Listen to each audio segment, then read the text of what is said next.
You, John Fitzgerald Kennedy, do solemnly swear I, John Fitzgerald Kennedy, do solemnly swear that you will faithfully execute the office of President of the United States that I will faithfully execute the office of President of the United States and will, to the best of your ability, and will, to the best of my ability, preserve, protect, and defend the Constitution of the United States. preserve, protect, and defend the Constitution of the United States. So help you God. So help me God.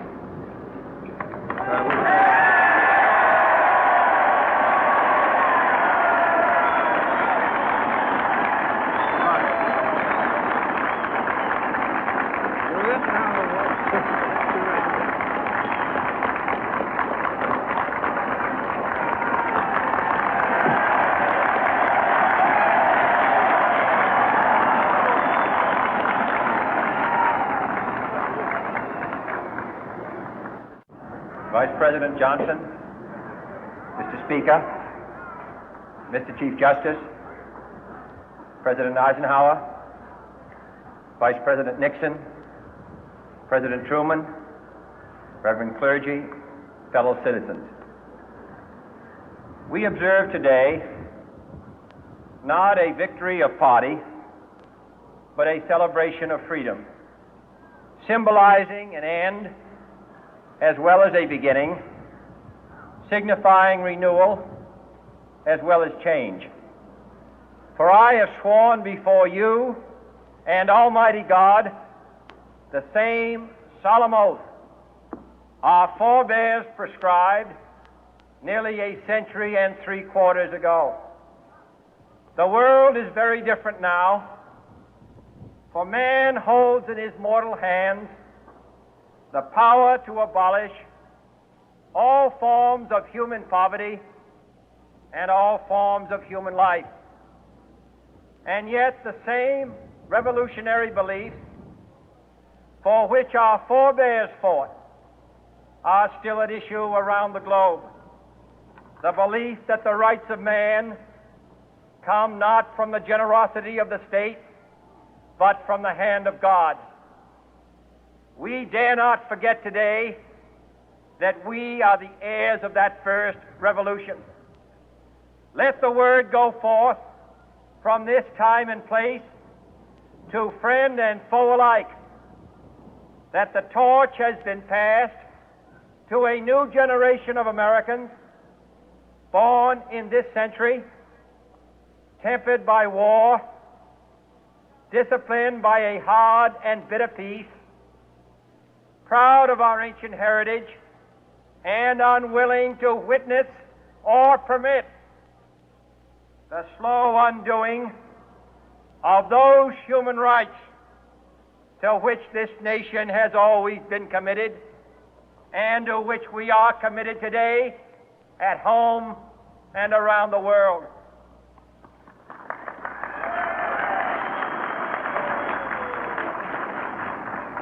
Let every nation know, whether it wishes us well or ill, that we shall pay any price, bear any burden, meet any hardship, support any friend, oppose any foe to assure the survival and the success of liberty.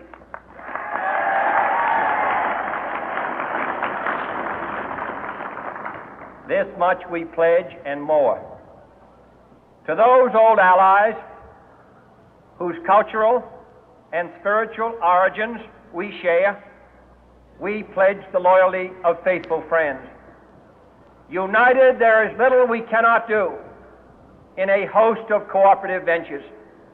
Divided, there is little we can do, for we dare not meet a powerful challenge at odds and split asunder.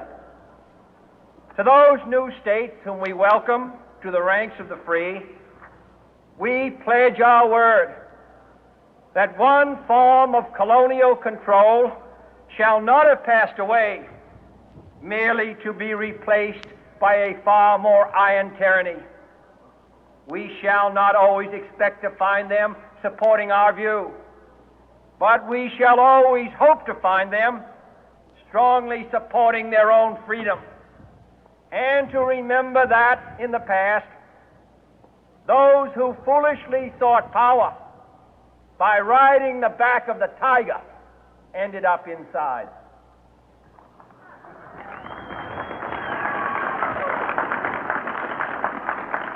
To those people in the huts and villages of half the globe struggling to break the bonds of mass misery, we pledge our best efforts to help them help themselves for whatever period is required, not because the communists may be doing it, not because we seek their votes, but because it is right. If a free society cannot help the many who are poor, it cannot save the few who are rich.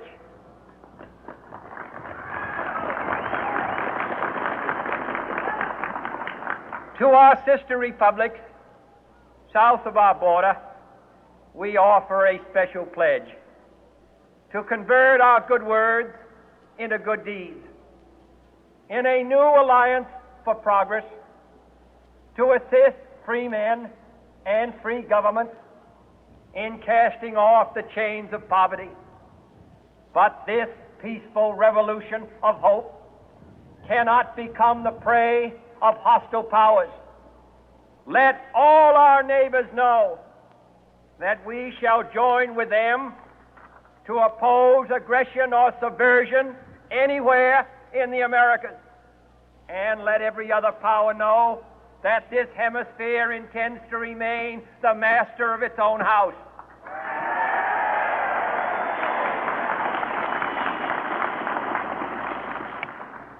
To that World Assembly of Sovereign States, the United Nations, our last best hope, in an age where the instruments of war have far outpaced the instruments of peace, we renew our pledge of support to prevent it from becoming merely a forum for invective, to strengthen its shield of the new and the weak, and to enlarge the area in which its writ may run.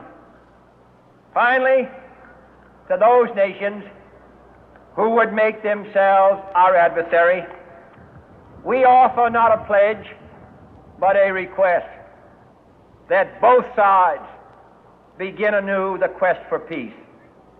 Before the dark powers of destruction, unleashed by science, engulf all humanity in planned or accidental self-destruction, we dare not tempt them with weakness, for only when our arms are sufficient beyond doubt can we be certain beyond doubt that they will never be employed. But neither can two great and powerful groups of nations take comfort from our present course, both sides overburdened by the cost of modern weapons, both rightly alarmed by the steady spread of the deadly atom, yet both racing to alter that uncertain balance of terror that stays the hand of mankind's final war. So let us begin anew, remembering on both sides that civility is not a sign of weakness, and sincerity is always subject to proof. Let us never negotiate out of fear, but let us never fear to negotiate.